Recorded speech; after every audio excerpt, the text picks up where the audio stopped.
There's a moment that happens to almost every family after a raise comes through. Suddenly, the house you were perfectly happy in starts feeling a little too small. The kitchen feels cramped. The bedrooms feel crowded. The driveway feels like it belongs to someone who earns less than you do now.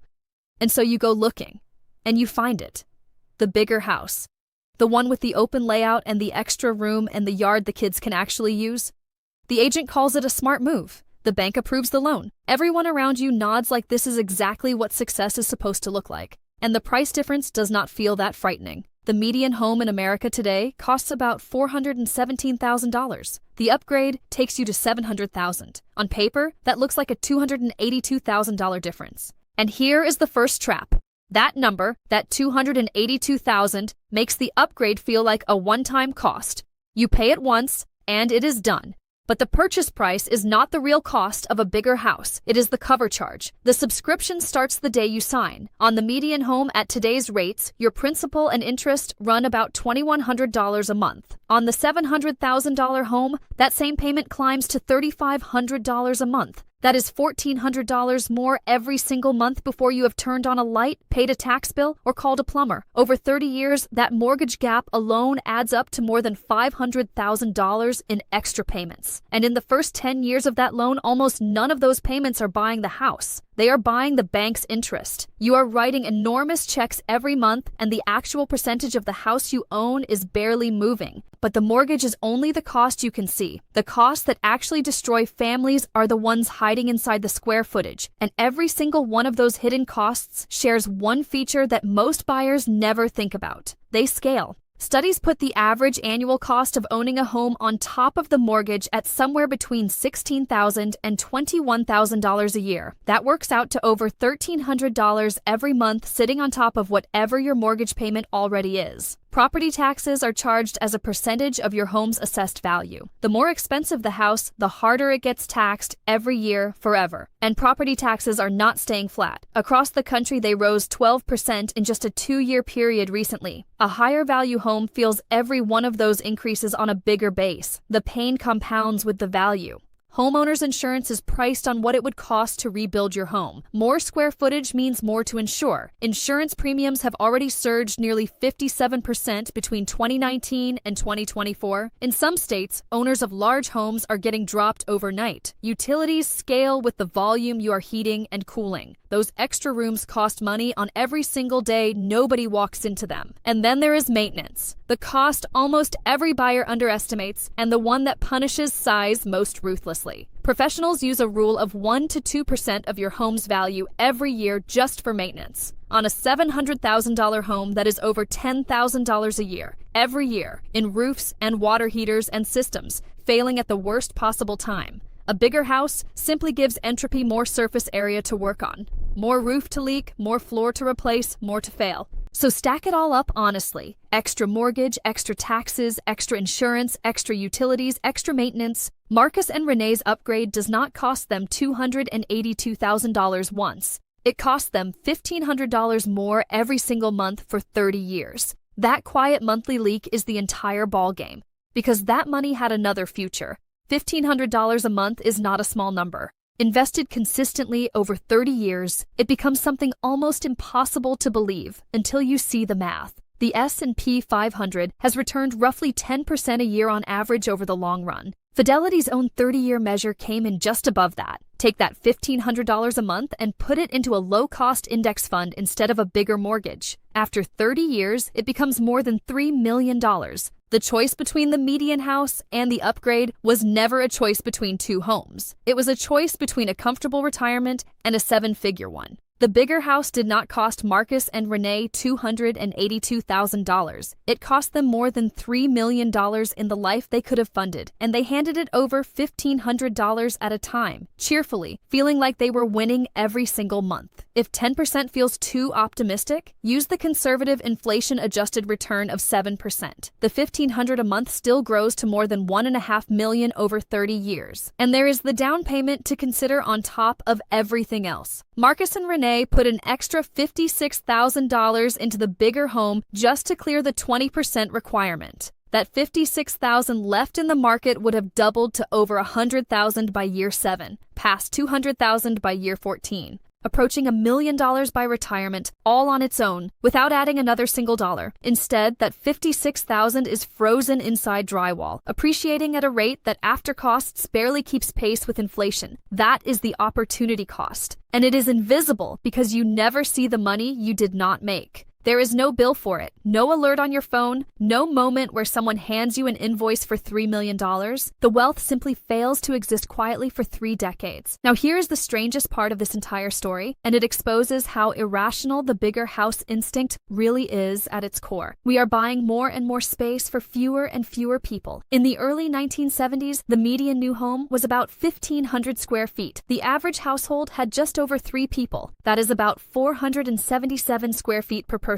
By 2020, the median new home had grown to more than 2,300 square feet, while the average household shrank to about 2.5 people, nearly 920 square feet per person. In 2 generations, Americans nearly doubled the amount of space each person occupies, and families got smaller at the same time. We are heating, cooling, cleaning, insuring, taxing, and maintaining nearly twice the space per human being that our grandparents did. The formal living room nobody sits in, the guest room used 4 nights a year, the bonus room that quietly became a storage unit you happened to pay a mortgage on, and a lot of the pressure to upgrade hides behind the children. So let me say the quiet part out loud. The belief that every child needs a dedicated bedroom, that a growing family automatically means a bigger footprint, is a fairly recent and fairly American idea. For most of human history, and across most of the world today, children shared rooms and turned out completely fine. The 4-bedroom house for a family of 3 is not built around what the children need. It is built around what the parents feel they are supposed to provide. Be honest about whether you are buying a childhood or buying a status symbol with a crib in it, because the extra bedroom they barely use can quietly cost them the inheritance you actually meant to leave.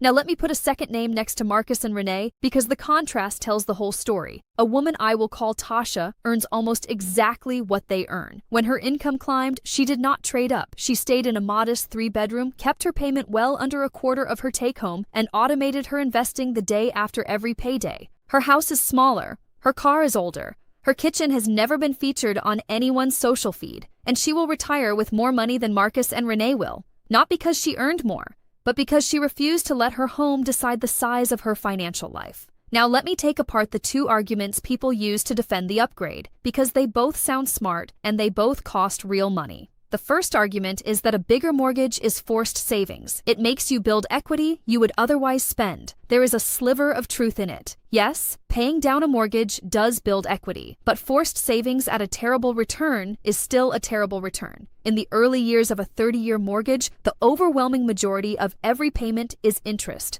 You are not saving. You are renting money from the bank. Set that next to the same money invested at the market's long-run average, and the forced savings argument collapses. The second argument is the big one. It is an investment. Real estate always goes up. Yes, homes do appreciate, but the appreciation number that people quote is a lie of omission. Strip out property taxes, insurance, maintenance, mortgage interest, and the 6% transaction fee on the way out, and the real return is far thinner than people imagine. A 125-year study comparing a median home against an S&P 500 index fund found nearly identical real returns, but the home came with all the costs and none of the liquidity. And here is the sleight of hand buried in the investment argument. A bigger house ties up more capital to capture the same percentage gain. The appreciation is roughly proportional. The carrying costs are brutally proportional. Per dollar invested, the bigger house is the worst bet. And then there is the problem almost nobody thinks about until it is too late: liquidity. The wealth locked in a house is trapped. You cannot spend a kitchen. You cannot sell the spare bedroom to cover a medical bill.